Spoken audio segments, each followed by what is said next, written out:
Chers parents, bonsoir. L'APEL et son service information conseil aux familles, dans le cadre de ses actions en matière d'accompagnement à l'orientation, a le plaisir de vous proposer ce soir son dernier webinaire consacré à Parcoursup pour cette année scolaire. Au nom du Bureau national que j'ai le plaisir de représenter en ma qualité de responsable élu du service ICF, nous sommes ravis de vous retrouver nombreux pour ce temps d'information voulu très pratique et dédié à la phase d'admission. Afin de vous permettre d'accompagner vos enfants au mieux dans leur choix définitif de formation, nous avons donc l'honneur d'accueillir de nouveau ce soir M. Jérôme Teilhard, inspecteur général de l'éducation et chef de projet de la réforme de l'accès à l'enseignement supérieur, donc Parcoursup, au ministère de l'Enseignement supérieur. Nous tenons particulièrement à le remercier pour sa présence parmi nous, toujours fidèle, et son soutien aux côtés des familles. Durant 1h30 à peu près, M. Teilhard précisera le déroulement de cette dernière grande étape de la procédure Parcoursup, ainsi que les évolutions apportées pour réduire le sentiment d'attente des candidats et le stress induit. Il nous apportera des conseils, notamment sur la gestion des réponses reçues de la part des formations. Également, une attention toute particulière et des renseignements seront donnés aux jeunes et aux familles qui n'auront pas reçu de proposition d'admission en phase principale, ainsi que les jeunes en situation de handicap. Je vous rappelle rapidement que le service information conseil aux familles au niveau national travaille donc sur des actions d'accompagnement à l'orientation et des actions de sensibilisation autour des réflexions éducatives, mais aussi autour de l'école inclusive, et agit en faveur de tous les élèves, quelles que soient leurs différences. Ces actions donc, sont disponibles à tous les niveaux du mouvement, aussi bien dans les appels académiques que les appels départementaux, mais aussi maintenant dans les établissements, grâce à nos correspondants ICF. Donc, n'hésitez pas à vous rapprocher d'eux. Deux grands principes pour ce webinaire ce soir vous sont rappelés. Donc, sachez que vos questions sont en général nombreuses. Donc, il y a un chat qui est ouvert pour cela. Nous essaierons de répondre au maximum de questions. Hélène Lobigna est également présente, élue du Bureau national, pour animer le webinaire et prendre le relais avec M. Teilhard. Un replay sera disponible. Le lien vous sera communiqué dans le chat. Avant de démarrer, je vais laisser la parole maintenant à Gilles de Marquet, président de l'APEL, que j'ai le plaisir d'accueillir ce soir. Gilles, c'est à toi. Merci beaucoup, Catherine, pour cette introduction. Bonsoir à toutes et à tous. Comme vous le savez, l'APEL a à cœur de renforcer les compétences des parents dans le rôle d'éducateur, notamment sur l'orientation des jeunes. Concrètement, ce webinaire de ce soir rentre dans cette logique d'accompagnement des parents. Et je remercie Catherine et le service information et conseil aux familles de l'APEL national de l'avoir organisé. Il est fondamental pour nous de travailler en étroite collaboration avec le ministère de l'Enseignement supérieur et de la Recherche. On le fait depuis quelques années et je remercie Jérôme Teilhard pour sa présence régulière parmi nous, aujourd'hui encore. La collaboration entre les équipes du ministère de l'Enseignement supérieur et de la Recherche, celle de l'APEL pour mieux informer les parents, est très importante. Vous nous associez à vos réflexions sur les évolutions et les calendriers de Parcoursup et nous vous en remercions. Puis, chers parents, vous êtes venus très nombreux ce soir, ce qui montre que le sujet vous est important et c'est tout à fait normal. Alors, comme vous le savez, Parcoursup, c'est un point de passage obligé pour la très grande majorité des élèves, parce que la plupart des dedans, à quelques exceptions près, mais il est donc essentiel de comprendre, de maîtriser un petit peu comment fonctionne cette plateforme pour que l'orientation et le passage au supérieur soient réfléchis, soient choisis, soient pas subis. Nous avions préparé d'autres webinaires. Le dernier a eu lieu avant la date de saisie des vœux. Celui-ci a lieu juste avant la date que nous avons tous en tête et qui se rapproche, celle du 1er juin. Et je conçois fortement que cette attente puisse générer de l'inquiétude. Mais il me semble important de rappeler que notre rôle de parents est de rassurer et d'accompagner nos enfants sans leur donner l'impression d'être plus stressés qu'eux. Par expérience, ça vous ne savez pas, j'en ai 7 et des accès dans le supérieur, j'en ai déjà fait quelques-uns. Ils sont souvent, pour la majorité d'entre eux, beaucoup plus zen que nous et bien plus confiants que nous sur la suite de leur parcours. Rappelons-nous aussi que tout ne se joue pas le 1er juin, mais que votre enfant peut être en attente d'un vœu, du vœu de son choix, et l'obtenir quelques jours après.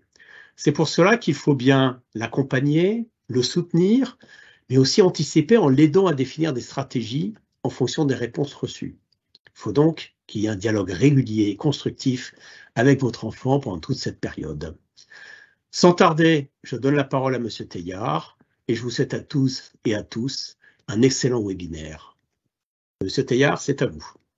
Merci, Monsieur Desmarquet. Merci à toute l'équipe de l'appel d'organiser ce temps d'échange avec vous tous. Et puis, bonsoir à tous les parents qui sont présents. Je vous propose qu'on commence tout de suite par quelques petits rappels qui nous permettront de se remettre dans le bain avant d'attaquer le sujet au cœur de la réunion de ce soir. Donc, si on peut avancer la petite diapo.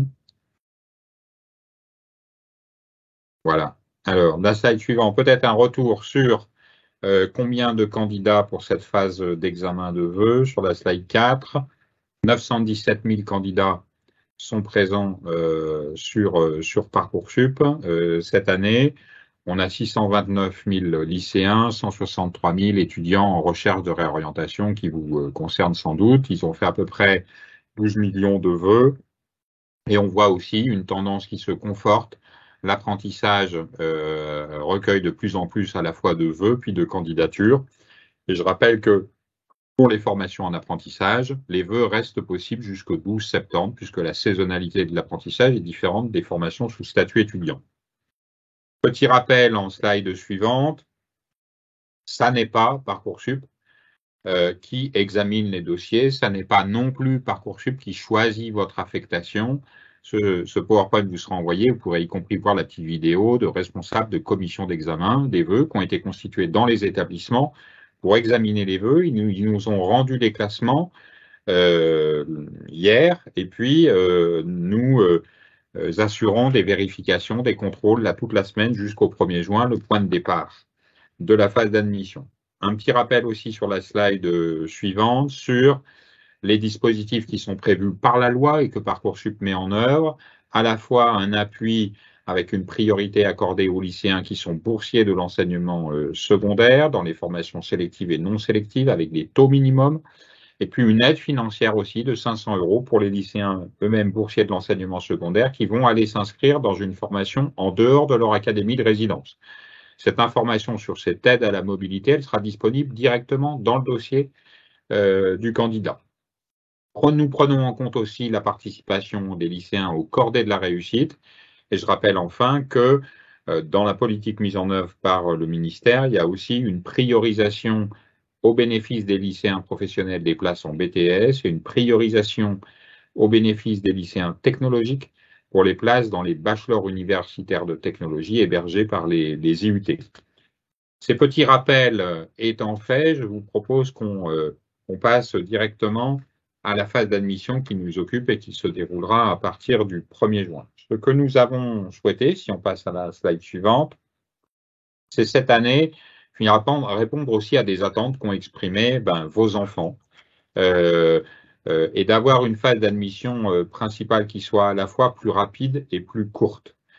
Plus rapide puisque nous permettrons, à travers la réduction des délais de réponse, on y viendra après, d'avoir plus de propositions formulées à plus de candidats au début de la procédure et avec un objectif de réduire le sentiment d'attente. Et puis, une phase principale plus courte puisque il était prévu qu'elle se termine au 13 juillet et nous allons anticiper cette date pour qu'elle se termine au 7 juillet avec un objectif finalement, c'est que, la date de la fin de la phase principale sur Parcoursup soit la même que la date de la fin de l'année scolaire et avec un objectif, plus d'étudiants inscrits au mois de juillet et plus de temps aussi, peut-être pour les familles, pour rechercher des logements. Nous avancerons aussi ce que nous avions institué l'an dernier, il y a une hiérarchisation des vœux en attente. Cette hiérarchisation qui avait lieu l'an dernier le 15 juillet, nous l'anticipons cette année. Elle aura lieu du 30 juin au 3 juillet, j'y reviendrai dans mon propos. L'objectif, il est qu'au moment où les formations sont toutes à peu près remplies, que chaque candidat qui a gardé des vœux en attente réfléchisse à nouveau sur l'intérêt de ses vœux et puisse exprimer sa préférence que nous prendrons en compte pour accélérer le processus final de choix. Quelques dates clés à retenir, même si vous en voyez déjà quelques-unes. Donc, à partir du 1er juin, Début de la phase principale d'admission, la plateforme s'ouvrira en fin d'après-midi de manière à ne pas perturber non plus les cours. Classement des vœux en attente du 30 juin au 3 juillet. Je rappelle que le 30 juin, les épreuves du baccalauréat sont terminées. Le 3 juillet, c'est la veille des résultats du baccalauréat qui seront donnés le 4 juillet. Et puis le 7 juillet, fin de la phase principale d'admission sur Parcoursup.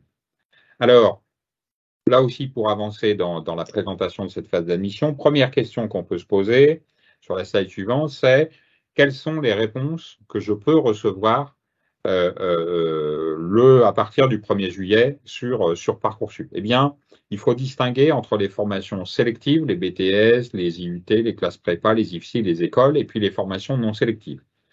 Dans les formations qui sont sélectives, il y a finalement 3 types de réponses. Première réponse, celle que je vous souhaite à tous, c'est une réponse oui, qui est une proposition d'admission. Le candidat verra une proposition dans son dossier et il devra décider soit d'accepter, soit d'y renoncer en respectant la date limite, et on y reviendra sur les délais de réponse. Deuxième situation, c'est je suis en attente, c'est-à-dire que je suis inscrit dans une liste d'attente, vous aurez des indicateurs pour vous situer dans cette liste d'attente, mais finalement, ce vœu est maintenu en attente, et à chaque fois qu'un candidat accepte une proposition, Parcoursup lui reposera la question, est-ce que tu souhaites conserver les vœux en attente? Et ces vœux en attente peuvent être conservés tout au long de la phase principale d'admission. Et puis, il y a une dernière réponse qui est spécifique aux formations sélectives, c'est lorsqu'il y a une réponse négative. La formation, finalement, n'a pas retenu ce candidat-là, il ne peut pas accéder à la formation et nous donnerons sur Parcoursup des informations pour que le candidat puisse, le cas échéant, demander au responsable de formation pourquoi je n'ai pas été retenu dans cette formation. Voilà, formation sélective, 3 types de réponses, oui, en attente et non. Si on passe maintenant aux formations non sélectives, eh bien, 3 types de réponses là aussi, mais pour les formations non sélectives, je rappelle, ce sont les licences dans les universités, les parcours préparatoires au professorat des écoles dans les universités, et puis les PASS, pour l'accès aux études de santé dans les universités également. Il n'y a jamais de réponse négative pour ces formations. On peut avoir 3 types de réponses néanmoins. Une réponse oui, proposition d'admission, finalement, comme pour les formations sélectives. Une deuxième type de réponse en attente d'une place, là aussi, c'est comme dans les formations sélectives. Vous avez des indicateurs qui vous permettent de vous situer dans la liste d'attente. Et puis une réponse un peu spécifique qui s'appelle le oui-si, qui est une proposition dans laquelle le candidat, finalement, est accepté par la formation, mais la formation demande à ce que le candidat puisse suivre un programme d'accompagnement personnalisé. Je vais essayer de le détailler si on va sur la slide suivante pour expliciter ce type de proposition. Je rappelle donc c'est une proposition, donc c'est une réponse favorable. L'objectif, c'est d'aider les étudiants à réussir leur licence.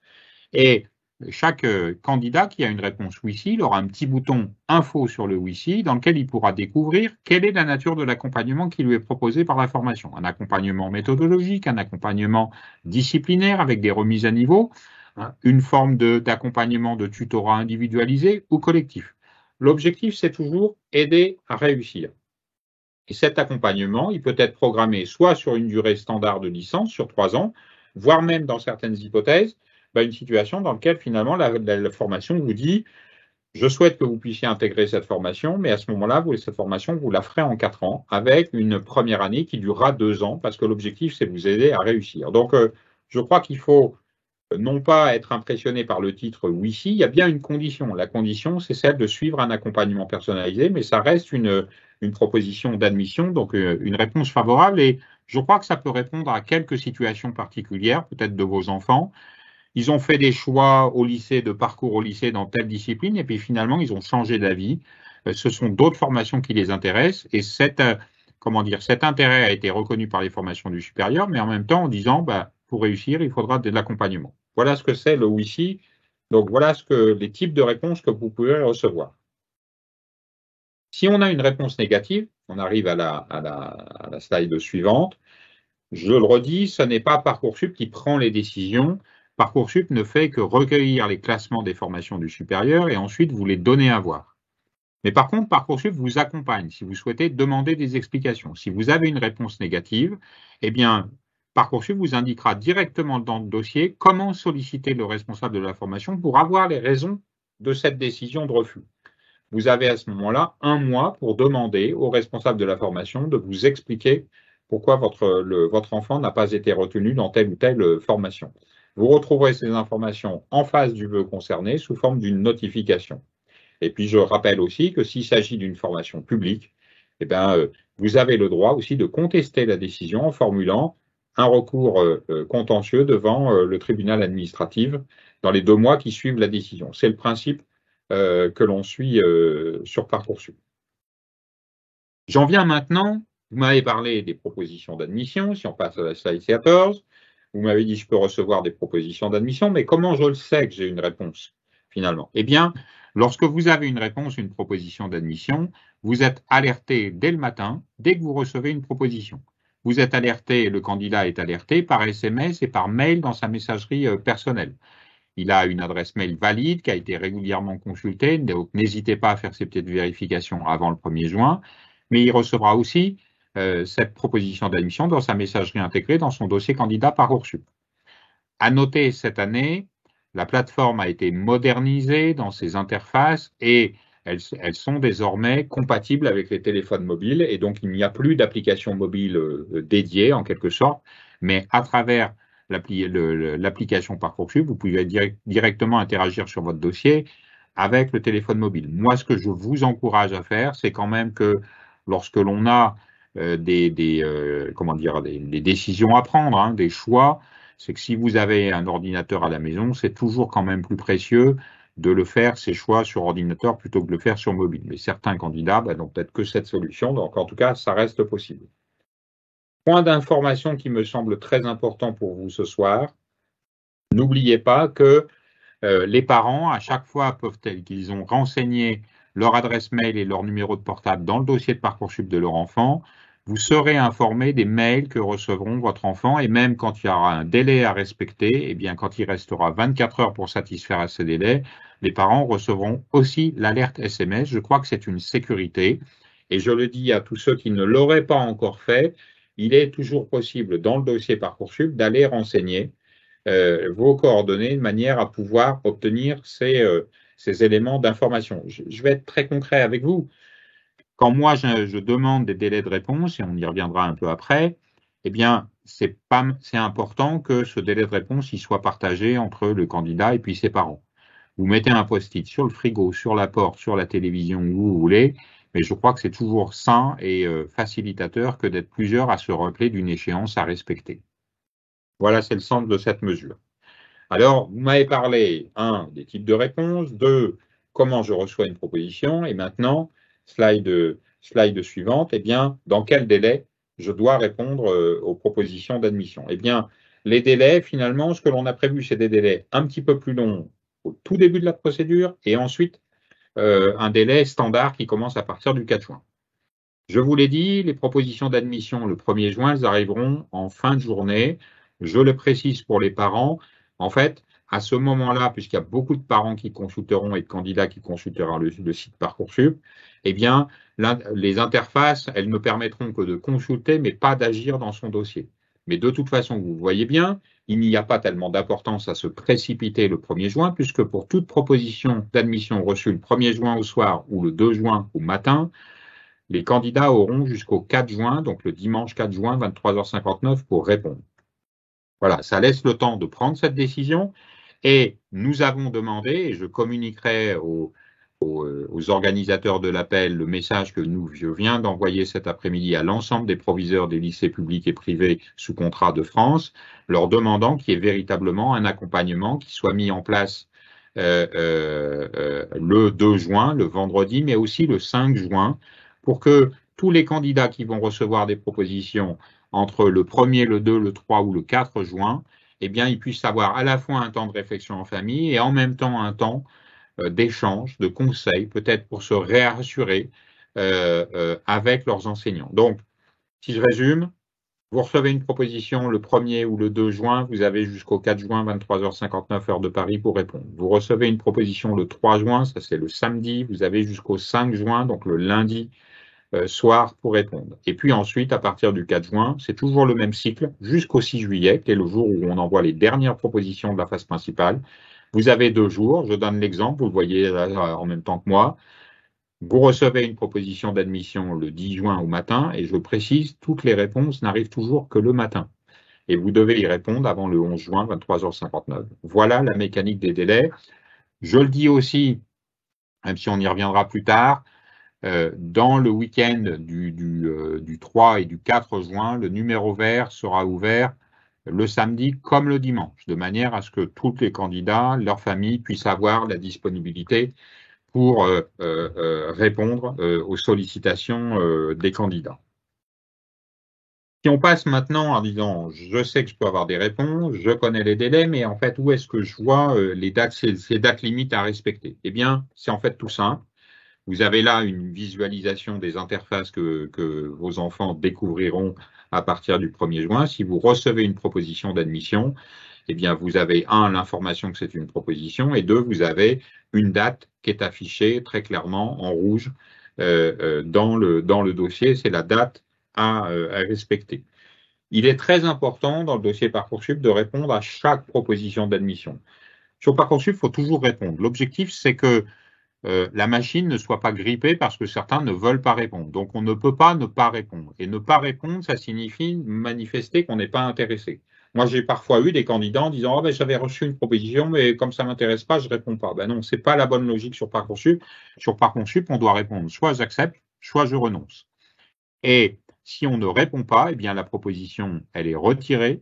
Et dès le lendemain matin, elle sera proposée au candidat suivant sur la liste d'attente. Mon objectif à moi, c'est bien que le silence des uns ne pénalise pas les autres. Et dans le cas où un candidat n'a pas répondu et a perdu sa proposition d'admission, eh bien, Parcoursup lui enverra un message lui demandant d'indiquer dans un délai de 3 jours s'il souhaite conserver les autres vœux en attente.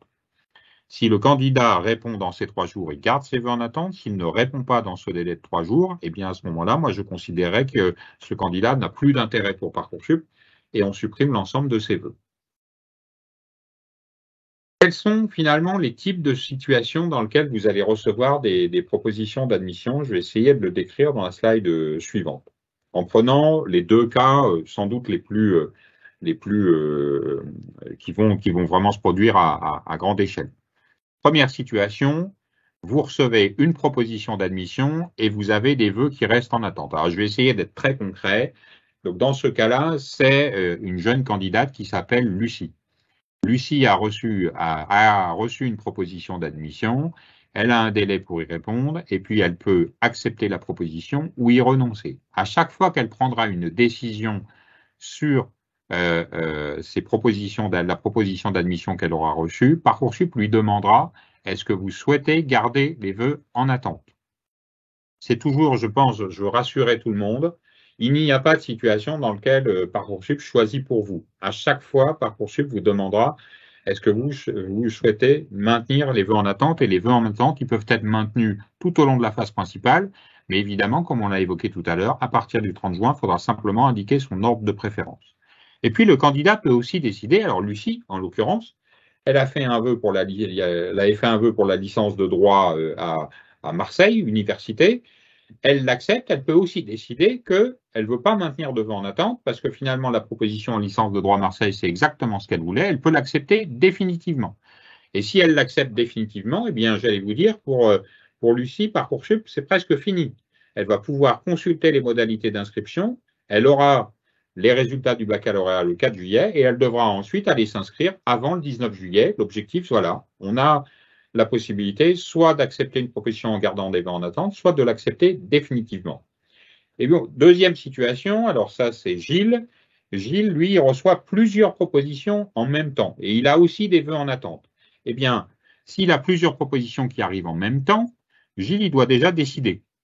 Il a une licence de droit à Strasbourg, il en a une autre à Cergy-Pontoise, et puis il en a une troisième à l'université de Bordeaux. Eh bien, Gilles, comme il ne peut s'asseoir que sur un seul banc d'université, il doit faire un choix.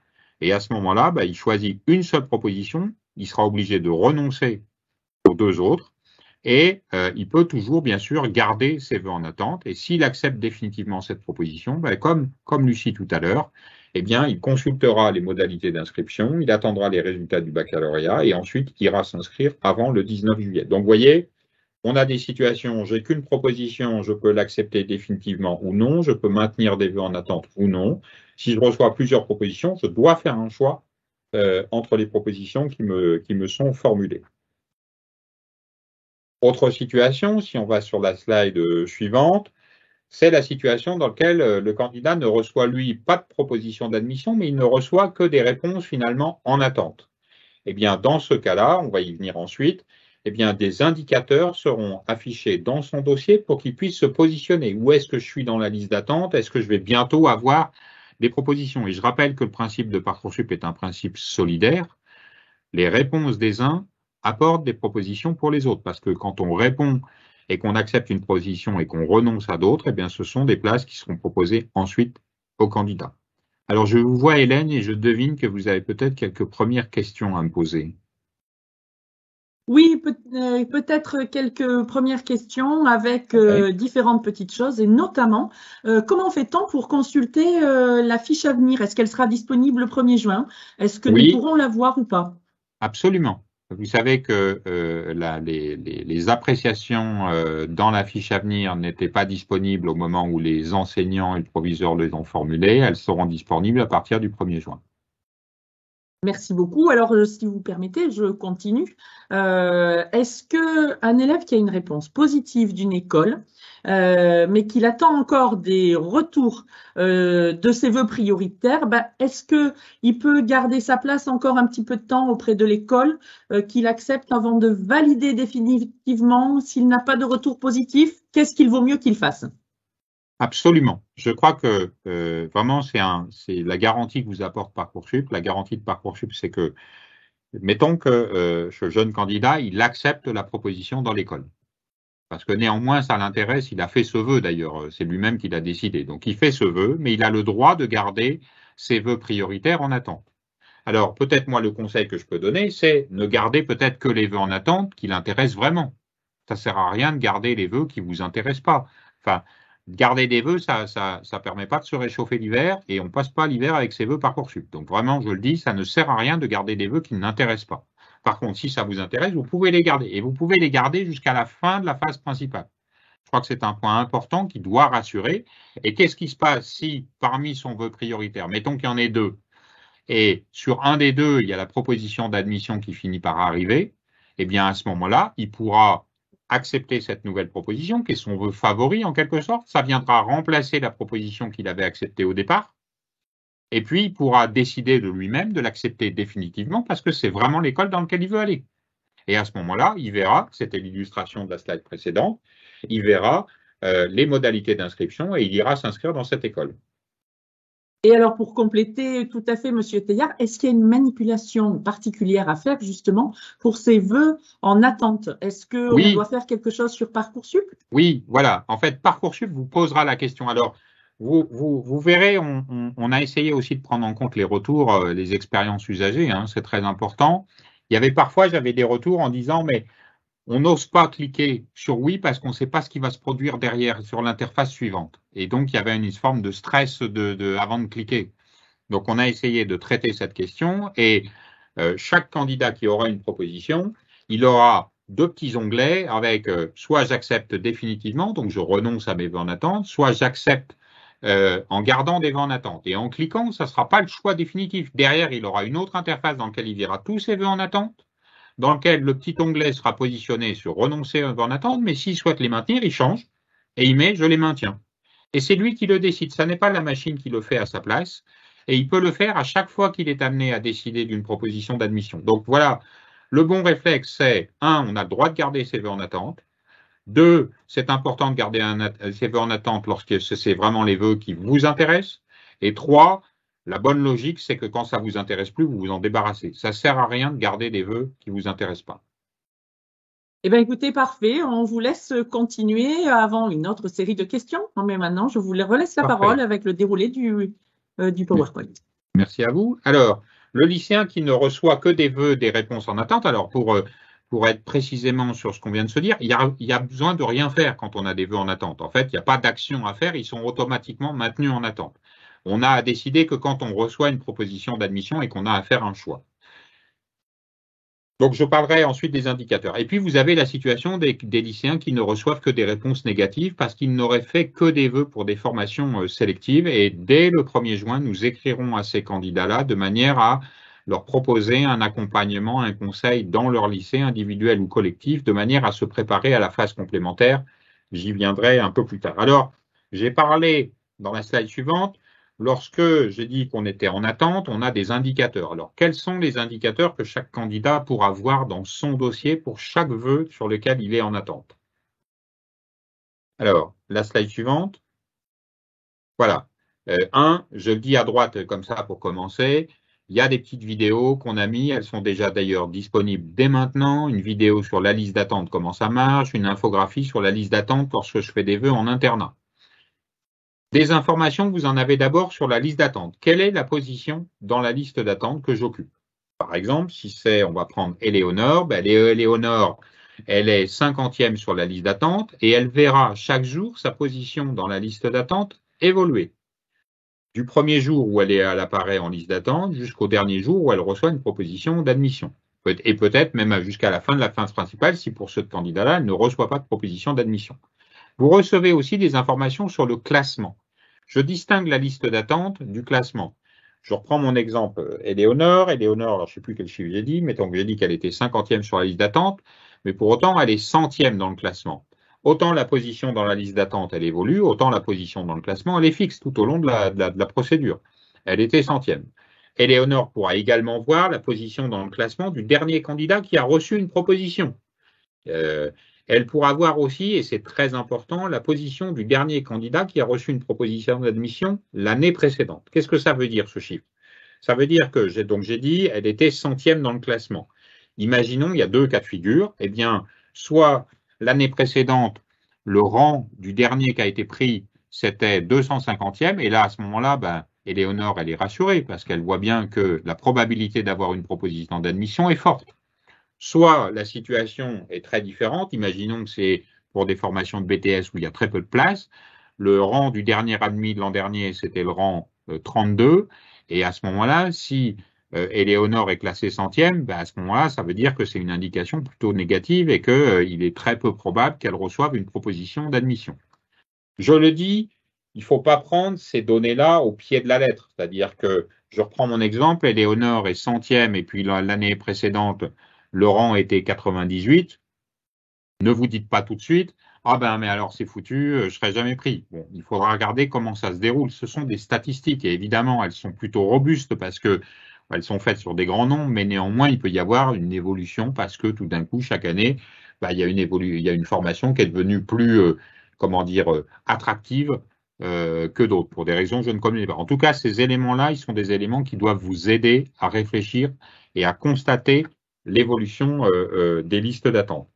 Je le dis aussi parce que je crois que c'est important, il ne faut pas être impressionné par les grands chiffres. Je suis 2500e dans la liste d'attente. Évidemment, mais les listes d'attente vont évoluer très très vite dès les premiers jours, donc il ne faut pas renoncer à des vœux parce que vous vous estimez trop loin dans la liste d'attente dès le premier jour. Attendez, ça c'est mon conseil, laissez se dérouler la procédure et vous verrez bien. Quand on en sera au 30 juin et qu'il faudra classer ses vœux par ordre de préférence, là, ça sera important de regarder. Où est-ce que j'en suis? Est-ce que j'ai vraiment une probabilité ou j'ai très peu de probabilité? Et à ce moment-là, de faire ses choix d'ordre de préférence en fonction de ces données-là. Voilà ce que je voulais vous dire sur les listes d'attente. Un petit précision parce que c'est ce que je viens d'évoquer. À partir du 30 juin, vous pouvez, pour tous ceux qui auront gardé des vœux en attente, ils devront les classer. Ils les classeront, c'est eux qui décident du choix. Et l'objectif, c'est qu'au moment où les formations soient très remplies, on accélère le processus final de choix pour réduire le sentiment d'attente, bien sûr, et permettre à des candidats sans proposition d'en recevoir plus vite. Tous les candidats qui sont concernés par ce processus de classement, en quelque sorte, des vœux en attente, ils seront prévenus par des messages, par des alertes SMS, et ils devront, évidemment, entre le 30 juin et le 3 juillet, réaliser cet ordre de préférence que Parcoursup prendra en compte. Si je vais sur la slide suivante, comment ça se passe dans mon dossier, comment je classe mes vœux en attente de la phase principale, eh bien, c'est tout simple. En se connectant à son dossier, si on va sur la slide suivante, voilà, on va y arriver. Voilà, en se connectant à son dossier entre le 30 juin et le 3 juillet, le candidat sélectionne ses vœux et puis il les classe par ordre de préférence. Je rassure tout le monde, les formations n'auront jamais accès à ce classement. Et ensuite, comment ça marche? Eh bien, c'est simple. Je vais essayer de prendre un exemple et donc avec Boris. Boris, il a 8 vœux en attente et il les a classés évidemment de 1 à 8. Imaginons qu'il a dit, ça y est, j'ai terminé de classer mes vœux par ordre de préférence, il l'a signalé à Parcoursup et dès le lendemain, eh bien, Boris, imaginons qu'il reçoit une proposition sur le vœu 5, qu'il a classé en 5. Qu'est-ce qui va se produire? Il devra choisir si sur le vœu 5, il l'accepte ou il refuse, c'est lui qui choisit. Et puis, par contre, eh bien, le vœu 6, 7 et 8, qui sont moins bien classés, ils seront automatiquement supprimés parce qu'ils intéressaient beaucoup moins Boris que le vœu numéro 5.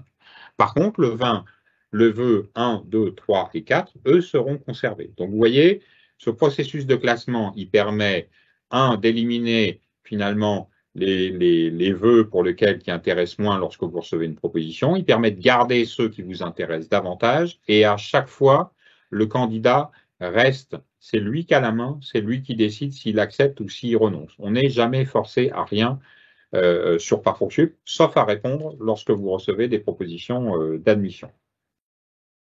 Un petit point, si vous me le permettez, là on s'est concentré sur les formations sous statut étudiant, des formations pour lesquelles donc j'ai des réponses, j'ai des situations d'attente. Je voudrais maintenant qu'on vienne à la slide suivante sur la situation des vœux en apprentissage. Je l'ai dit tout à l'heure, il y a 210 000 candidats, donc il y en a certains de vos enfants qui ont dû faire des vœux en apprentissage, et ils peuvent avoir pour l'essentiel eh bien, des réponses qui leur sont formulées en disant candidature retenue sous réserve de contrat. Qu'est-ce que ça signifie? Ça signifie que parce que l'apprentissage, il faut avoir un employeur, eh bien, il n'y aura de proposition d'admission que si un contrat est signé avec un employeur et qu'il est enregistré dans Parcoursup. Donc, ce que nous engageons les candidats à faire lorsqu'ils sont intéressés par l'apprentissage et qu'ils ont candidature retenue sous réserve de contrat, eh bien, c'est de prendre des initiatives pour aller essayer de trouver un employeur. Ils peuvent être accompagnés par les CFA, les centres de formation d'apprentis, mais ils peuvent aussi s'accompagner, j'allais dire, à travers directement depuis leur dossier dans le site Bonne Alternance, qui permet de consulter un certain nombre d'entreprises qui recrutent régulièrement des apprentis. Et puis, nous avons formulé dans Parcoursup des conseils pour essayer de trouver un employeur. Une petite réflexion de stratégie, parce que beaucoup des candidats qui ont fait des vœux en apprentissage ont peut-être aussi fait des vœux sur la même formation, mais sous statut étudiant. Je vais essayer d'être très concret. Donc, Fabrice, eh bien, Fabrice, il est intéressé par le BTS MCO, Management, non, je ne sais plus comment c'est, commercial opérationnel, voilà, c'est ça. Il est intéressé par MCO, il a fait un vœu dans le même BTS à Lorient, un vœu sur la formation sous statut étudiant et un vœu par apprentissage.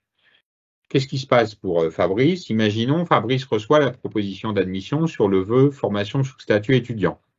Mais il n'a pas de réponse encore parce qu'il n'a pas trouvé d'employeur d'apprenti pour sa réponse en apprentissage. Moi, ce que je conseille à Fabrice, c'est d'accepter la proposition sous statut étudiant.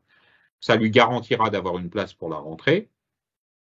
Et puis, s'il trouve ensuite un employeur d'apprenti, eh bien, il enregistrera son contrat sur Parcoursup. Ça, c'est le CFA qui le fera. Il recevra une proposition d'admission. Et s'il accepte cette proposition d'admission, bien, elle viendra remplacer la place que Fabrice avait dans la même formation sous statut étudiant. Je crois que c'est important de bien comprendre cette logique-là. On a intérêt à sécuriser sa place sur la formation statut étudiant. Et puis, si jamais la formation en apprentissage vous intéresse, eh bien, quand vous avez un employeur d'apprenti, vous pouvez accepter cette proposition et renoncer à la place sous formation sous statut étudiant. Voilà ce que je voulais vous dire. Peut-être qu'on peut prendre une autre série de questions très concrètes. Eh bien, écoutez, avec plaisir, dans les questions concrètes, Monsieur Teilhard, une des premières questions est de dire, vous nous avez parlé tout à l'heure des propositions, qu'elles n'étaient consultables que le matin. Et donc, puisque nous sommes dans le concret, est-ce que vous savez nous dire à partir de quelle heure est-ce que l'on peut avoir ces propositions? En fait, alors, Parcoursup, on travaille la nuit. C'est pour ça que moi, je dors beaucoup en ce moment pour me préparer pour le mois qui vient. En fait, elles arrivent au milieu de la nuit, mais en fait, ça n'a pas d'importance. Elles arrivent avant le début des cours. Je vais dire ça comme ça. Ça n'a pas d'importance d'y répondre tout de suite. Je rappelle que si vous recevez une proposition, mettons qu'à 7 heures du matin, elle vous arrive, vous avez jusqu'au lendemain soir, 23h59, pour y répondre. Donc, ça ne sert à rien. On essaye de toute façon de faire les propositions avant le début des cours, donc avant 8 heures. Voilà, c'est ça. Et en période estivale, quand on sera début juillet, on est plein de considérations pour les élèves et généralement, on fait des propositions vers 9h ou 10h. Vous voyez, on s'adapte au rythme adolescent qui évolue en fonction des saisons. J'imagine que vous connaissez pas. Mon objectif n'est pas de créer un stress. Et je le dis, c'est important. Vous n'avez pas besoin de reconsulter 12 fois votre appareil de votre ordinateur dans la journée pour voir s'il y a une nouvelle proposition. Elles n'arrivent, elles sont mises à jour le soir et les propositions arrivent le matin. C'est pour ça qu'il y a cet enchaînement 23h59, on travaille nous dans la nuit et ensuite on refait des propositions au petit matin de manière à ce que… Et ne vous laissez pas non plus influencer par votre adolescent. Enfin, il n'y a pas besoin de se lever à 4 heures du matin. On répond pas mieux. C'est pas parce qu'on répond plus vite ou plus tôt qu'on a plus de propositions. Enfin, je veux dire, ça n'a aucun lien. Ce qui compte, c'est de l'avoir, c'est de savoir que ça arrive le matin. Et puis, je l'ai dit tout à l'heure. J'allais même vous dire, vous pouvez dormir tranquillement. S'il y a une proposition, vous recevrez un message. Vous n'avez pas besoin d'aller regarder de manière compulsive. Il n'y a pas d'addiction à avoir avec Parcoursup. Moi, ça fait 6 ans que j'en ai, j'ai pas d'addiction. Donc, je ne pense pas que vous ayez besoin d'en avoir. Si jamais il n'y a rien qui est fait dans votre dos, si vous en recevez une, vous aurez un message. Parfait. Alors, je vous propose une autre question qui est toujours dans le concret, c'est-à-dire que, imaginons que j'ai une fille, qu'elle est en première année post-bac et elle ne saura que mi-juin en fait, ou même fin juin si elle passe en deuxième année et elle a rempli quand même Parcoursup au cas où. Alors, est-ce qu'elle doit accepter son vœu préféré si elle a une préposition d'admission et ne s'inscrire que si elle ne passe pas en deuxième année? Qu'est-ce que vous conseillez de faire? C'est une très très bonne question que vous posez là. Je l'ai dit tout à l'heure, il y a 163 000 étudiants en réorientation qui font des vœux. Parmi eux, il y en a beaucoup qui seront dans cette situation, finalement, de réussir leur première année de licence. S'ils ne sont pas complètement certains, ils ont le droit d'accepter la proposition d'admission sur Parcoursup. Et puis le jour où ils ont ces résultats, à ce moment-là, c'est au candidat. Soit il souhaite aller en deuxième année de licence, si c'est vraiment son souhait. Et à ce moment-là, le bon réflexe et le réflexe solidaire, j'allais dire, c'est de se désinscrire de Parcoursup parce qu'il n'y a aucun intérêt à garder. Alors, moi, j'ai à la fois foi dans la nature humaine. Et puis en même temps, voilà, je la connais aussi. Donc, eh bien, chaque année, moi, je demande aux universités de me faire remonter tous les résultats de licence, de première année de licence. Donc, je vais savoir que cette candidate a réussi sa première année. Et si elle a gardé une proposition d'admission, encore une fois, elle n'est pas en tort. Mais moi, je vais la solliciter, lui envoyer un message début juillet en lui disant, mademoiselle ou monsieur, je sais que vous avez une proposition d'admission, je sais que vous avez réussi votre première année de licence. Si vous souhaitez poursuivre en deuxième année de licence, vous devez vous désinscrire de Parcoursup. Et ça, c'est un réflexe solidaire. J'allais dire, je le fais encore, je n'ai pas d'échéance dans ma tête. Je le fais encore parce que je compte sur le réflexe solidaire des étudiants. Si à un moment donné, je devais m'apercevoir qu'en fait, ça ne fonctionne pas, je serais plus, entre guillemets, automatique que ça. C'est-à-dire que je dirais, soit vous me confirmez que ça vous intéresse toujours, soit je retirerai le vœu. Mais voilà, aujourd'hui, je suis encore sur une mécanique où je fais confiance et naturellement, je suis porté à ça. C'est-à-dire que je n'interdis absolument pas à cette candidate d'accepter une proposition d'admission parce que si elle souhaite faire sa réorientation, elle doit pouvoir le faire et je crois que c'est important. Et je veux aussi le dire parce que vous avez raison de me poser cette question aussi pour ça, c'est que la réorientation, c'est pas un échec. La réorientation, c'est un parcours qui se construit. Il faut changer un peu notre image. Et encore une fois, ça doit permettre aussi aux parents qui nous écoutent de relativiser Parcoursup. Moi, je n'arrête pas aussi d'essayer de dire il faut relativiser ce choix en première année. Vous savez, Moi, j'ai fait une licence d'histoire. J'ai commencé à travailler au ministère de l'Intérieur et je suis aujourd'hui au ministère de l'Éducation nationale. Enfin, honnêtement, si je m'étais dit, je rentre en licence d'histoire, je serais historien, c'est pas le cas aujourd'hui. Donc, vous voyez, on a tous des parcours comme ça. Et je crois qu'il faut aussi arriver à dire à vos enfants, enfin, je comprends que c'est stressant et que c'est un choix important, une rupture par rapport au lycée, je change de vie, évidemment. Mais pour autant, vous serez amené à en faire beaucoup de changements de vie dans toute une vie. Donc, moi, j'encourage la réorientation parce que c'est aussi un élément de quelqu'un qui cherche son parcours et c'est très bien s'il le trouve à travers Parcoursup. Et puis, il y a un réflexe de solidarité. Si jamais on souhaite poursuivre son cursus de licence parce que ça vous intéresse, tant mieux. Et bien, à ce moment-là, vous désinscrivez de Parcoursup. Écoutez, c'est très très clair. Alors apparemment, ça l'a été un petit peu moins lorsque nous avons parlé tout à l'heure des vœux en attente, mais aussi des acceptations définitives. Et puisqu'on reste dans les questions un petit peu concrètes, si vous me permettez, la question nous est posée, est-ce qu'il y a 2 boutons d'acceptation, un bouton acceptation et un bouton acceptation définitive? Et est-ce que justement les étudiants en réorientation, est-ce qu'ils sont au bout de la chaîne pour les réponses Parcoursup? Est-ce que voilà, ils ont les mêmes chances que les autres? Enfin, tout le monde a les mêmes boutons. Il n'y a pas les boutons pour les uns et puis des boutons bleus pour les uns et des boutons rouges pour les autres. Tout le monde a la même interface et tout le monde est traité de la même manière. Je crois qu'il faut le dire et c'est important de le dire. Deuxième chose, oui, il y a 2 boutons. Il y a un bouton j'accepte en gardant des vœux en attente et il y a un bouton j'accepte définitivement. Accepter définitivement, c'est renoncer aux vœux en attente que l'on a. C'est la situation dans laquelle j'ai reçu la proposition dont je rêvais. Et à ce moment-là, j'accepte définitivement. Je vais voir apparaître dans mon dossier les modalités d'inscription qui diront il faut le baccalauréat, votre carte d'identité, enfin je sais pas quoi d'autre par exemple. Et vous devez venir vous inscrire avant telle date. Et il faut respecter cette date d'inscription, j'y reviendrai un peu après. Et puis, il y a le bouton « Vœux en attente », c'est vous qui choisissez de le faire. Si vous l'activez, ça accepte cette proposition et l'interface suivante vous donne la liste de vos vœux en attente. Et il y a un petit bouton alors qui est positionné sur « Renoncer », mais vous pouvez changer de case, vous mettez sur « Maintenir ». Et c'est vous qui faites ce choix.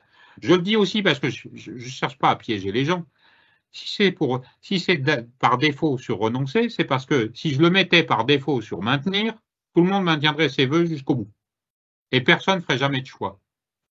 Vous savez, c'est comme, vous vous rappelez, on a tous fait, alors je crois que ça n'existe plus maintenant, là, dans la feuille d'impôt, il y avait sur la redevance télé.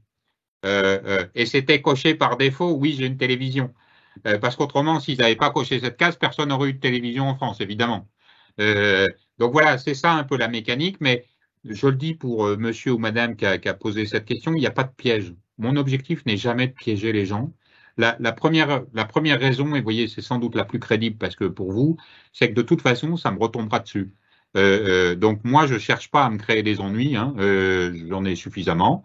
Ce que je souhaite, c'est que chaque candidat qui est sur Parcoursup, il se sente à l'aise, il soit pas dans un effet de surprise. Il doit faire des choix et je sais que c'est difficile. Donc qui se concentre sur ses choix et que les interfaces lui facilitent la vie. C'est ça l'objectif que j'ai pour vous accompagner. Alors, si vous permettez une dernière question, qui est une question toujours dans le concret. Que se passe-t-il lorsque, en fait, il y a des formations qui donnent leur accord sous la condition d'un examen médical? Par exemple, les formations militaires, enfin voilà. Comment est-ce que cela se gère sur Parcoursup? Alors, c'est très rare. En fait, il y a 2 types de formations pour ce que je connais. Il y a des formations militaires, des lycées militaires pour lesquels il y a une visite médicale obligatoire. Et puis, il y a une deuxième situation qui est dans des formations sport où il y a ça s'appelle les TEP, je sais plus ce que ça veut dire, mais c'est en gros des examens sportifs. Pour les visites médicales, parce que j'en ai parlé encore, vous voyez, pas plus tard que cet après-midi, chaque candidat qui sera classé par les formations, recevra à partir du 1er juin l'information qu'il doit passer sa visite médicale. Et donc, il doit la faire avant la mi-juillet. Nous avons d'ailleurs dans les fiches, et les lycées militaires l'ont fait, ils ont prévenu sur quels étaient les éléments qui étaient attendus de la visite médicale. En gros, il ne doit pas y avoir de surprise non plus. Enfin, je veux dire, on n'est pas sur des choses complètement en surprise, quoi. Enfin, ça reste une visite médicale. Mais je crois que c'est important. Le conseil peut-être qu'on peut vous formuler, c'est eh ben, n'acceptez pas tout de suite définitivement cette proposition si vous n'êtes pas certain de votre situation médicale. Voilà. Oui, il vaut mieux prendre quelques précautions. Exactement. Et puis, une fois que vous avez votre certificat médical, que vous l'avez renvoyé au service des armées, eh bien, à ce moment-là, vous pouvez l'accepter difficilement si c'est la formation de vos rêves. Mais soyez un petit peu prudent, mais en même temps, normalement, et c'est ce que j'ai demandé, je crois que c'est vraiment fait, il doit y avoir sur chaque fiche de formation du lycée militaire le descriptif des exigences médicales. De fait, qu'il n'y a pas de surprise. J'imagine que c'est pareil sur les TEP.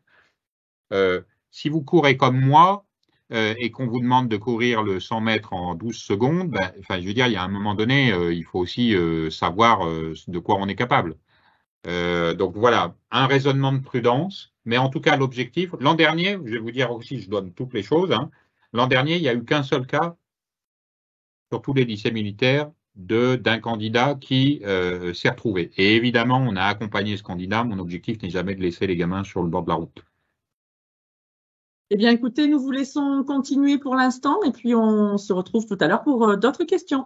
Ça marche. Merci beaucoup. Eh bien, écoutez, j'ai fait la transition sans le vouloir de manière express, mais allons à la question des solutions parce que je veux aussi apporter une réponse. On a parlé là pour l'instant de tous ceux qui ont des propositions qui vont choisir. Alors, je le dis parce que quand même, il faut percevoir Parcoursup comme ça.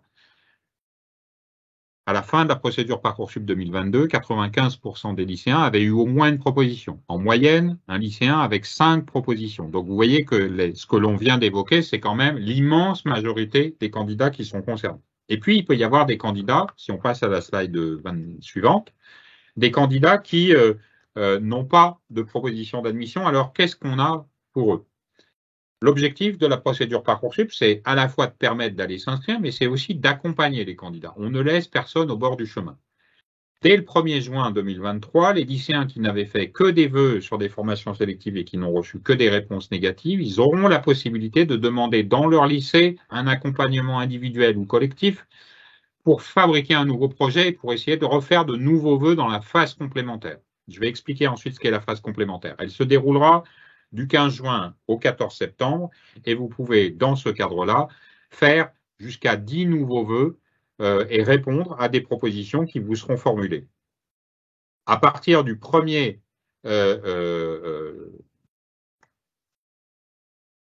alors, je vais couper. Nous vous entendons très bien, monsieur Teilhard, il n'y a pas de souci. J'espère que c'est revenu. Excusez-moi, pardon. Oui, tout à fait, il n'y a pas de souci, ne vous inquiétez pas, nous vous entendons. OK. À partir du 1er juillet 2023, les candidats qui n'ont pas eu de proposition d'admission, soit dans la phase principale, soit dans la phase complémentaire, ils pourront solliciter la commission d'accès à l'enseignement supérieur, dont l'objectif, c'est précisément de leur apporter des réponses, d'essayer de trouver une solution pour eux qui soit au plus proche de leur projet en fonction des places qui sont disponibles. Je le dis, dès le 1er juin, moi, j'écrirai à ces lycéens et l'équipe de Parcoursup appellera chacun des lycéens concernés. À partir du 1er juillet, tous ceux qui sont dans cette situation de ne pas avoir eu encore des vœux, pareil, un envoi de mail, mais aussi un appel téléphonique individuel. Pourquoi on fait cet appel? Parce qu'on sait qu'il y a des lycéens qui peuvent être parfois un peu tétanisés.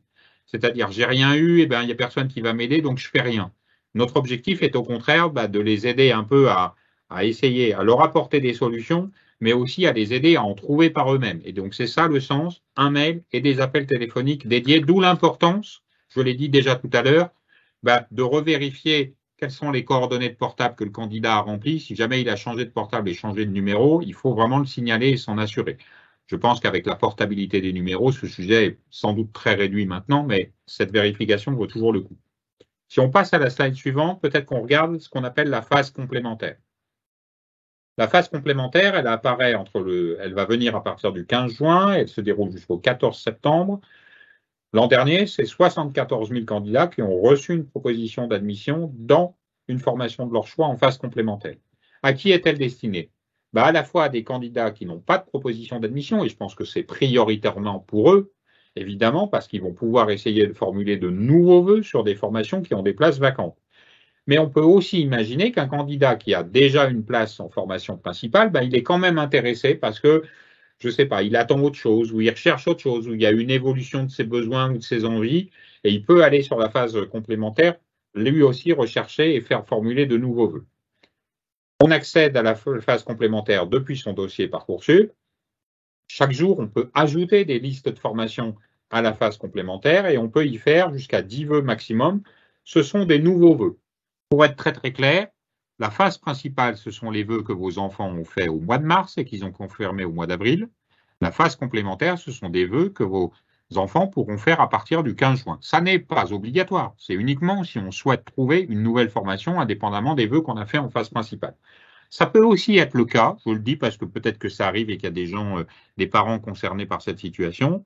Eh ben, mon enfant, il s'est pas inscrit sur Parcoursup avant le mois de mars et finalement, il est pas en phase principale. Eh bien, il peut venir de lui-même en phase complémentaire. Il y a une règle spécifique que je veux vous dire. Alors, je vais prendre, c'est Isabelle. Isabelle a fait un vœu en IUT génie mécanique. Je ne sais pas si ça existe, mais enfin, je vais le dire. Vœu en IUT génie mécanique à Strasbourg.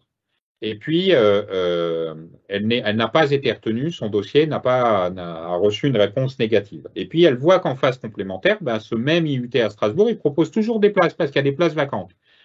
Elle ne peut pas faire de vœu parce que son dossier a déjà été examiné une fois. Par contre, cet IUT génie mécanique, il existe à Besançon. Eh bien, si elle a la possibilité d'être mobile, elle peut tout à fait faire un vœu en phase complémentaire sur l'IUT de Besançon qui est présent en phase complémentaire où il y a des places disponibles. Voilà une illustration de cette règle un petit peu spécifique. Si je passe à la slide suivante, quelles sont les réponses que je peux avoir en phase complémentaire? L'objectif de la phase complémentaire, c'est d'aller vite. Donc, il n'y a pas de situation d'attente. Soit vous recevez des formations sélectives, une réponse, c'est oui ou c'est non. Des formations non sélectives, c'est oui ou c'est oui-si. Vous vous rappelez, on a parlé du oui-si tout à l'heure. Dans quel délai je vais avoir des réponses par rapport à la formulation des vœux? Eh bien, pour le délai de réponse pour les formations sélectives, c'est 8 jours maximum. Il y a simplement une pause estivale parce que les enseignants aussi ont le droit de partir en vacances du 14 juillet au 23 août. Mais pour les formations non sélectives, ben la réponse, elle est dès le lendemain matin. Vous avez une réponse et ça peut se transformer en proposition d'admission. Dans quel délai je dois répondre? Eh bien, je vais dire, c'est comme la phase principale. Pour toutes les propositions que vous recevrez entre le 15 juin et le 23 août, vous avez 2 jours pour répondre. Vous recevez la proposition le lundi matin. Vous devez y répondre avant le mardi à 23h59, heure de Paris. Et puis, à la fin de la procédure, à partir du 24 août et jusqu'à la fin septembre, parce que l'objectif, c'est d'aller très vite pour apporter des réponses à ceux qui en ont encore vraiment besoin, eh bien, les propositions, elles sont formulées dans la journée, vous répondez dans la journée. L'objectif, c'est pas de mettre la pression, c'est simplement de faire en sorte que ça aille très vite pour apporter des réponses à ceux qui en ont besoin. Un petit focus sur la slide suivante, sur l'accompagnement dont j'ai parlé pour ceux qui n'ont pas de proposition d'admission. Qu'est-ce que ça veut dire être accompagné par cette fameuse commission d'accès à l'enseignement supérieur, l'AKS? Eh bien, elle est destinée, cette KS, à aider les candidats qui ont formulé des vœux en phase principale et en phase complémentaire et qui n'ont toujours pas reçu de proposition d'admission. Elle va essayer d'étudier leur dossier et essayer de leur faire des propositions. Comment on saisit l'AKS? Les candidats recevront un message et un SMS, même on les appellera téléphoniquement, je vous l'ai dit tout à l'heure. Il faut simplement cliquer sur le bouton « Je sollicite l'AKS » depuis son dossier Parcoursup. Et à ce moment-là, eh bien, l'AKS, le rectorat, étudiera le dossier et fera des propositions directement dans votre dossier Parcoursup pour essayer de vous accompagner. Un petit point, si vous me le permettez, dans la slide suivante, avec un point de focus sur l'accompagnement des candidats en situation de handicap. Je sais que c'est une préoccupation et elle est fort légitime. Peut-être de vous présenter 2 types de dispositifs qui existent pour ces étudiants-là. Première situation, c'est celui finalement qui n'a pas de proposition ou alors il a une proposition mais il s'aperçoit que la formation qu'il accueille, ben, elle n'a pas de dispositif permettant vraiment de l'accueillir et de répondre à ses besoins particuliers. Eh bien, à ce moment-là, les étudiants en situation de handicap peuvent, dès le 1er juin, dans leur dossier, demander au recteur de leur faire une proposition particulière et de réexaminer leur dossier. C'est un dispositif très spécifique qui existe sur Parcoursup avec l'objectif de répondre à une situation particulière. Je vais essayer de la caractériser de manière concrète. Eh bien, c'est Laurent. Laurent, il a des soins parce qu'il a un handicap qui nécessite un accompagnement particulier et d'aller, j'allais dire, plusieurs fois, peut-être dans la semaine ou plusieurs fois par mois, dans un établissement social et médico-social. eh bien Laurent, il ne peut aller s'inscrire finalement que dans un établissement qui correspond et qui est proche de chez lui et proche de l'établissement dans lequel il va être soigné ou accompagné. Eh bien, il a le droit, s'il n'a pas eu les propositions dans ceux d'établissement, de demander au recteur. Et le recteur a le droit, s'il considère que les besoins de Laurent sont légitimes et sa situation légitime, le recteur pourra lui proposer une place dans l'établissement qui est adapté à ses besoins. Deuxième situation spécifique, alors là, je me situe, c'est Clémentine. Clémentine, elle a eu une proposition d'admission, elle a l'établissement qui lui va bien. Ce qu'elle souhaite maintenant, c'est préparer sa rentrée.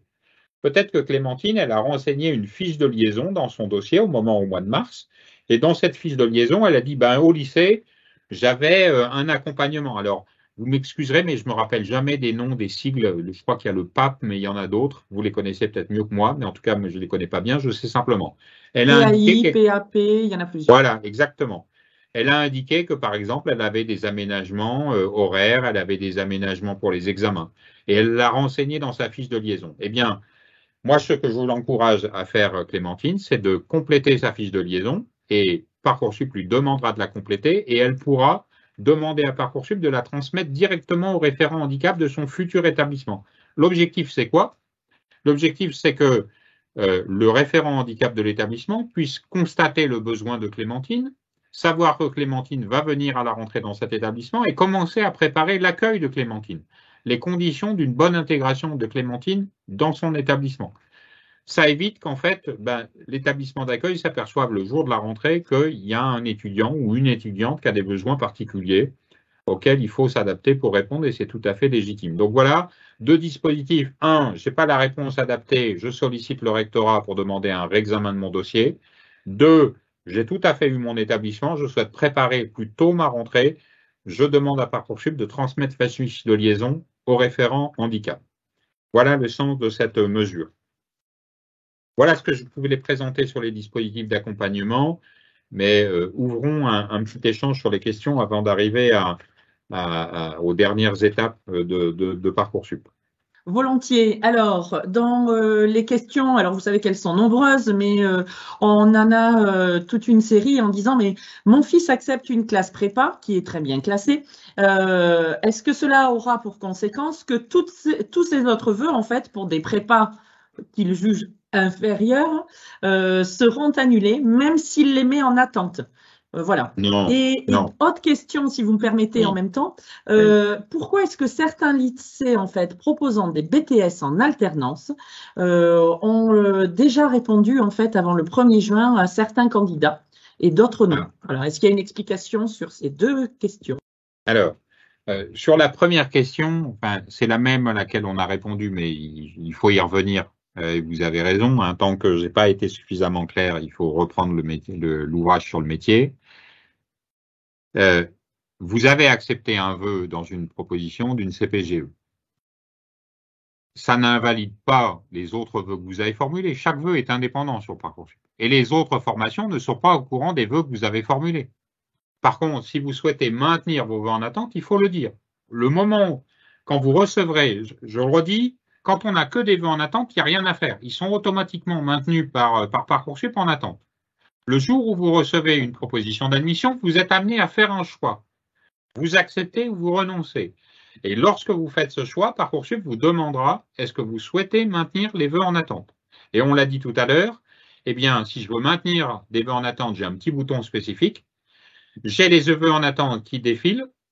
Ils sont positionnés sur renoncer, mais je peux changer le petit bouton et mettre maintenir. Et à ce moment-là, vous maintenez les vœux que vous souhaitez.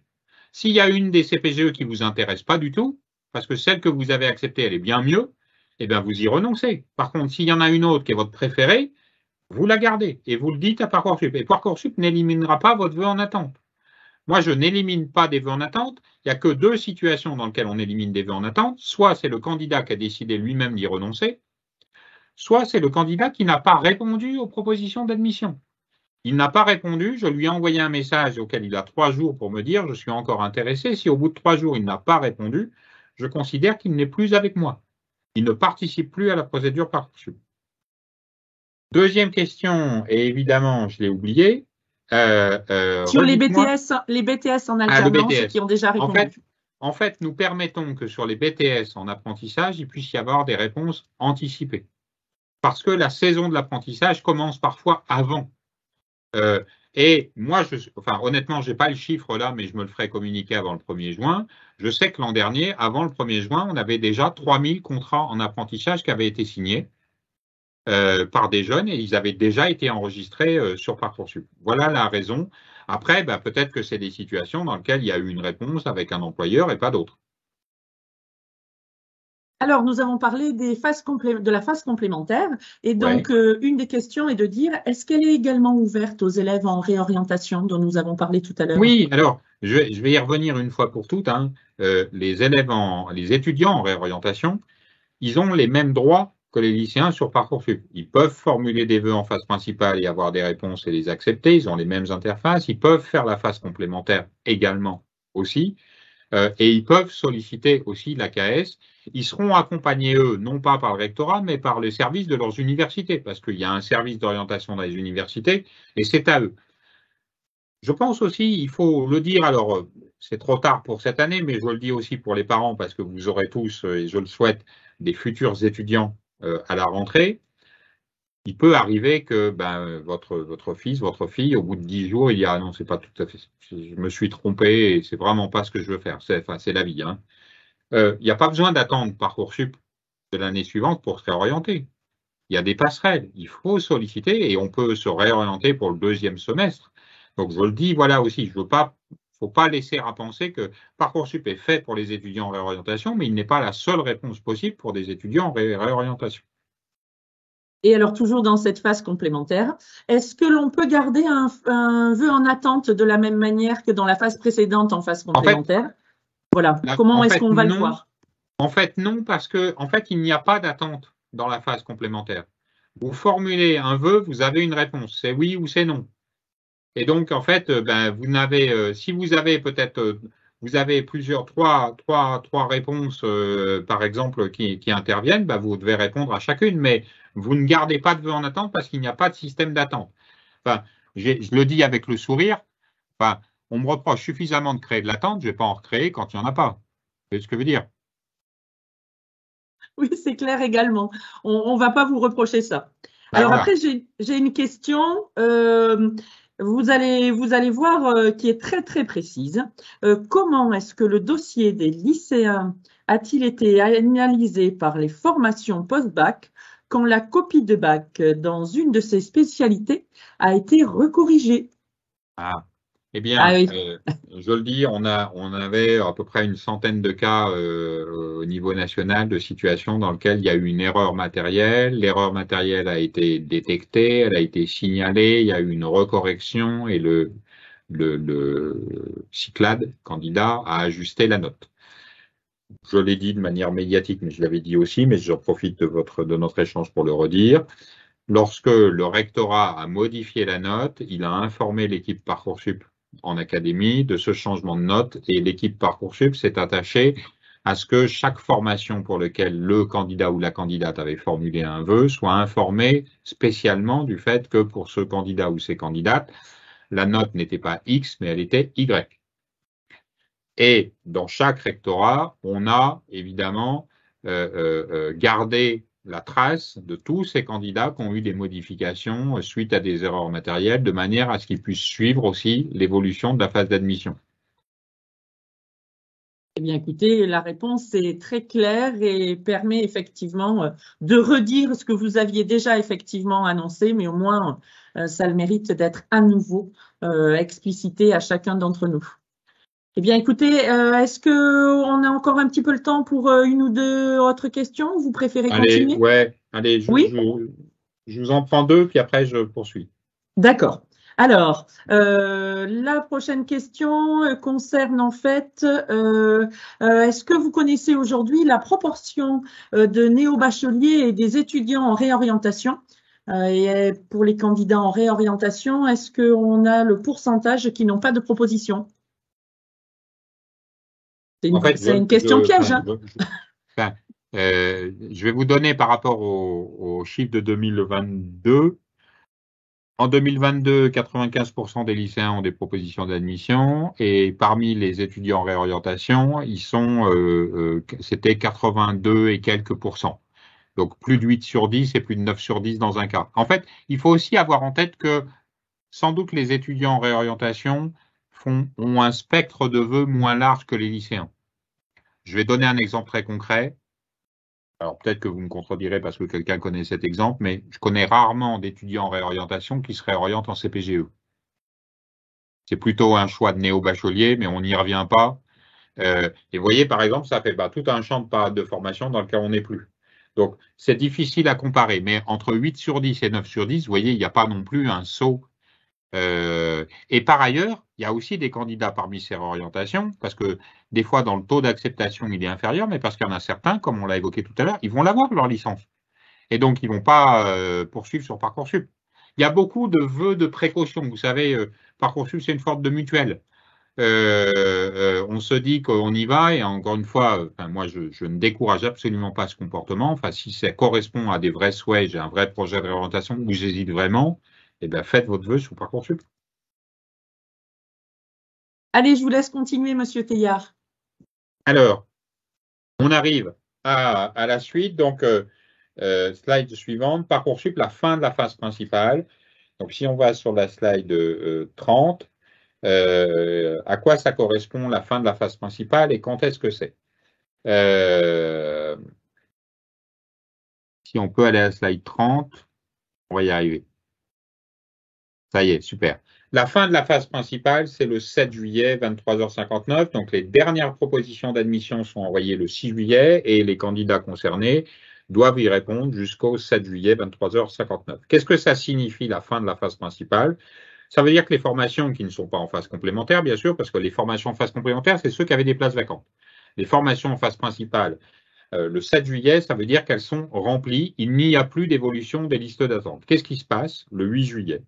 Le 8 juillet, alors je vais donner un exemple là aussi concret, parce que c'est comme ça que je m'explique le mieux, c'est Andrea. Andrea, elle avait accepté une proposition d'admission pour une licence d'histoire à Cergy-Pontoise, et puis elle a gardé 2 vœux en attente, une pour l'UPEC et une pour l'Université de Marseille. Le 8 juillet au matin, je vous rappelle que Andrea, entre le 30 juin et le 3 juillet, elle a classé les vœux en attente. J'ai dit qu'elle avait l'UPEC et Marseille, elle a mis l'UPEC en 1 et Marseille en 2. Et elle a accepté déjà Cergy-Pontoise. La proposition qu'elle a eue et qu'elle a acceptée à Cergy-Pontoise, elle est pour elle est gardée, elle est au chaud. Pour ses vœux en attente qu'elle a hiérarchisés, eh bien, Andrea, ces 2 vœux seront archivés dans son dossier. C'est-à-dire, il n'y a plus d'évolution des listes d'attente, mais ils sont archivés dans le cas où, finalement, sur ces propositions-là, il y ait une place qui se libère parce qu'il y a un candidat qui ne vient pas s'inscrire. Imaginons un candidat qui va faire ses études à l'international finalement et qui ne vient pas s'inscrire. Mais encore une fois, c'est plutôt hypothétique parce que c'est uniquement compté sur le fait qu'il y a des candidats qui ne viennent pas s'inscrire. Et si une place se libère, de manière exceptionnelle, eh bien, Andrea, si elle est première dans la liste d'attente, elle recevra une proposition. Mais surtout, ce qui se passera pour Andrea, c'est que je l'ai dit qu'elle avait accepté une licence d'histoire à Cergy. Eh bien, le 8 juillet au matin, elle verra apparaître les modalités d'inscription à Cergy et elle devra aller s'inscrire avant le 19 juillet à Cergy-Pontoise. L'objectif que l'on a, c'est bien que les candidats, le maximum de candidats, puissent aller s'inscrire au mois de juillet, de manière à ce que, finalement, ça leur libère l'esprit, ils vont s'inscrire. Ils ont le temps ensuite d'aller potentiellement rechercher un logement parce que je ne sais pas où habite Andrea, mais peut-être qu'elle habite en dehors de la région et qu'elle est de parisienne et qu'elle va prendre un logement proche de son université. Mais si jamais, je rappelle que sur cette inscription, elle s'est inscrite avant le 19 juillet, mais puis à la fin de l'été, elle a finalement l'AMU à Marseille lui dit tiens, finalement il y a une place qui s'est libérée, je vous la propose. Et bien à ce moment-là, Andrea, elle pourra choisir, soit elle garde parce qu'elle s'est installée à Cergy et c'est ce qu'elle veut, et puis elle continue ses études à Cergy, et donc elle n'accepte pas cette proposition, soit elle décide d'aller à l'AMU, et la procédure Parcoursup lui garantit d'avoir un remboursement de ses frais d'inscription, et puis ensuite d'aller faire sa nouvelle inscription à l'AMU. Mais je veux le dire à tous les parents qui nous écoutent, cette situation, elle est exceptionnelle. Et donc, à partir du 8 juillet, quand vous avez une proposition d'admission, il faut aller s'inscrire, c'est bien l'objectif, et de s'inscrire en juillet. Et ça n'est qu'à titre vraiment exceptionnel qu'il y a des places qui se libèrent durant l'été. On est obligé de le prévoir parce que ça arrive. Mais pour autant, il ne faut pas compter que c'est la procédure qui continue. La procédure phase principale, elle est terminée. Pour mémoire, je le signale, pendant l'été, il y a possibilité d'activer un répondeur automatique. L'objectif, c'est quoi? C'est je veux partir en vacances et je veux avoir l'esprit tranquille, je veux pas regarder Parcoursup. Eh ben, mes vœux que j'ai hiérarchisés, qui sont archivés, ils sont dans le dossier Parcoursup et je dis j'active le répondeur automatique. Si jamais une proposition arrive, eh bien, elle sera acceptée automatiquement. Voilà, c'est une facilité, une faculté, mais ça n'est en aucun cas une obligation. J'arrive à la slide suivante, précisément l'inscription administrative. Si j'ai accepté une proposition de manière définitive ou si le 8 juillet, eh bien, j'ai une proposition et que mes vœux en attente sont archivés, eh bien, vous devez aller vous inscrire. Vous recevrez à ce moment-là le message, les modalités d'inscription qui sont propres à chaque établissement. Vous pouvez les consulter directement dans votre dossier. Il y a une date limite à respecter. Et je le précise, je le rappelle, l'inscription administrative, elle ne se fait jamais sur Parcoursup. Elle se fait directement auprès de l'établissement que vous avez choisi. Souvent, ça se fait en ligne dans les établissements. Parfois, ça se fait dans les lycées, encore avec un rendez-vous en présentiel. Et puis, dernier élément, c'est la puce du bas, parce que là aussi, ça arrive chaque année. S'il y a un étudiant qui a accepté une formation en dehors de Parcoursup, eh bien, à ce moment-là, le comportement responsable, c'est de se désinscrire de Parcoursup et d'avoir une attestation de désinscription à présenter au moment où il va aller s'inscrire dans l'établissement hors de Parcoursup. Donc là aussi, quand on a d'autres propositions ailleurs, c'est très bien, mais à ce moment-là, vous vous désinscrivez de Parcoursup. Peut-être pour finir, je prends les slides suivantes. Si je reviens, la slide juste après, quelques conseils, comme ça permet de nous gagner, on aura encore 10 minutes pour des questions. Quelques petits conseils à titre de récap. Avant le 1er juin, peut-être vérifier avec votre enfant qu'il a bien ses identifiants Parcoursup et ses mots de passe, parce que la dernière fois qu'il y est allé, c'était au mois d'avril et il s'en rappelle plus trop. Donc, par sécurité, ça vaut le coup. Ça vaut le coup de se remémorer ces éléments-là. Faites peut-être un travail aussi avec vos enfants pour reprendre les vœux. Voilà les vœux que vous aviez formulés. Est-ce que vraiment, qu'est-ce qui vous intéresse le plus? L'idée, c'est de se préparer à faire des choix. Je l'ai dit, on l'a vu tous ensemble, il y a des choix à faire et des choix dans un délai qui est en quelque sorte contraint. Autant avoir un peu réfléchi à l'avance entre qu'est-ce que vous aimez le plus et qu'est-ce que vous faites comme choix si jamais vous recevez des propositions d'admission. Et je le rappelle, lorsqu'on a des vœux en attente, il y a des indicateurs pour vous aider à comprendre comment la liste d'attente évolue.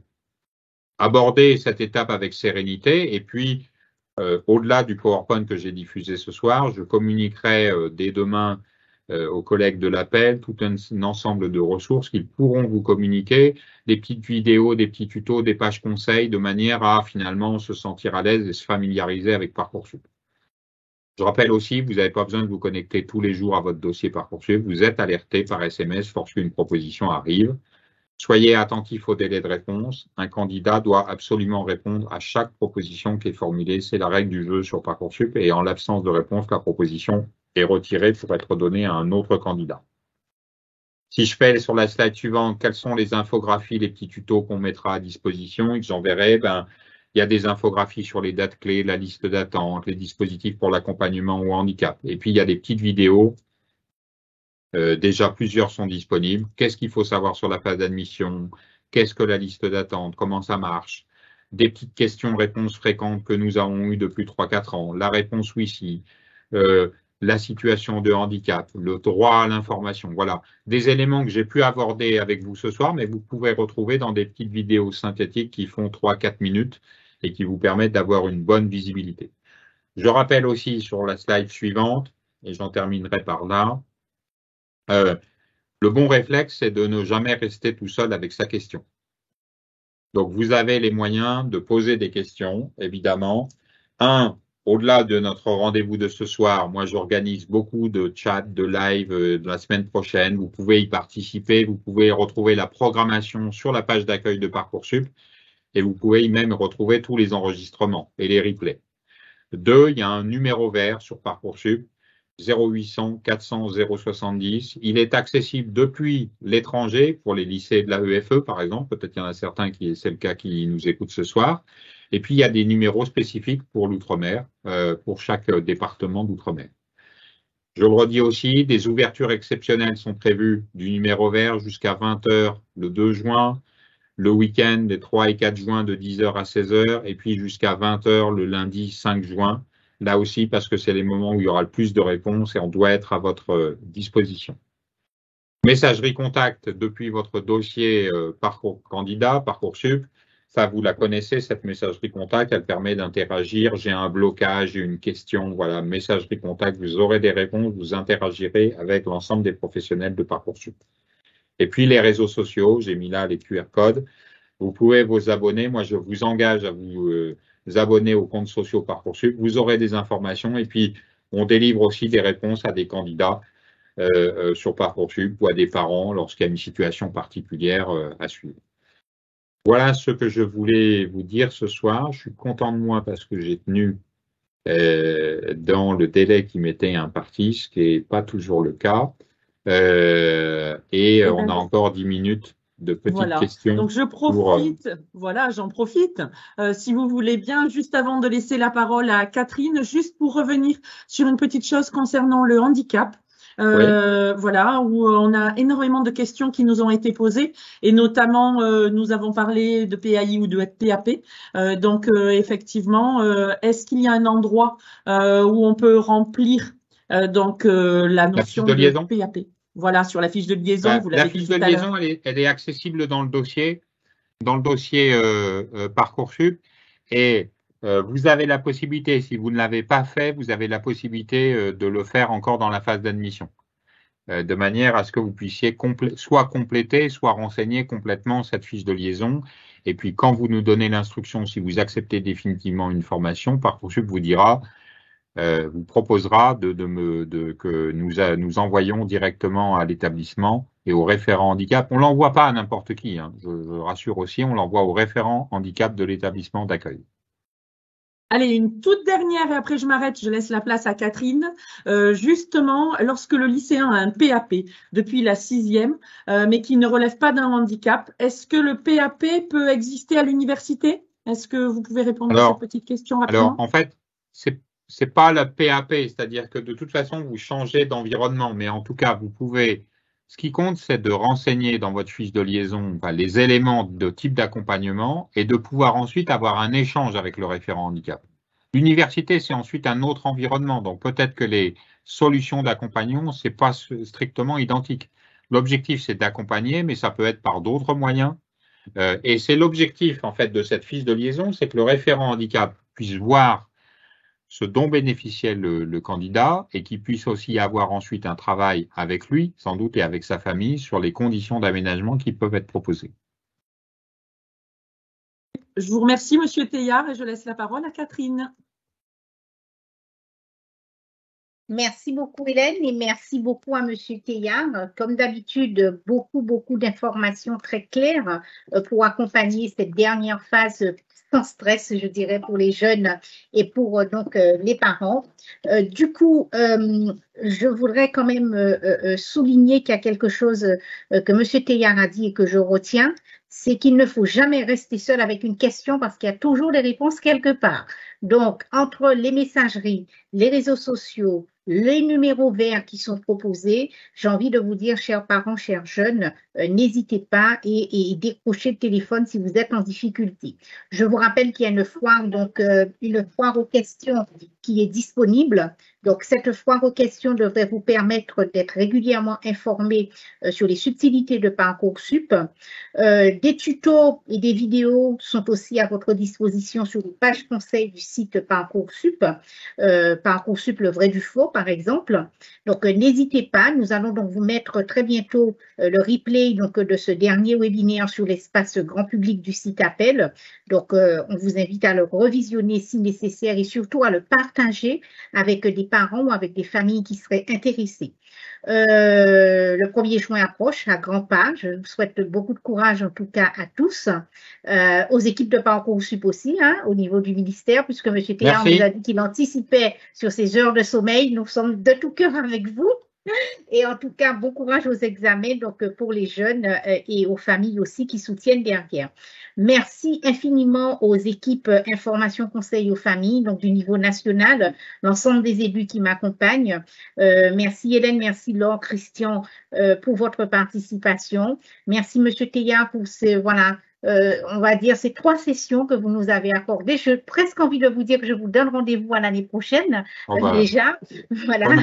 Et puis, en tout cas, à très, très bientôt et bon courage à tous. Accrochons-nous, tout ira bien. Merci beaucoup à tous. Très bonne soirée.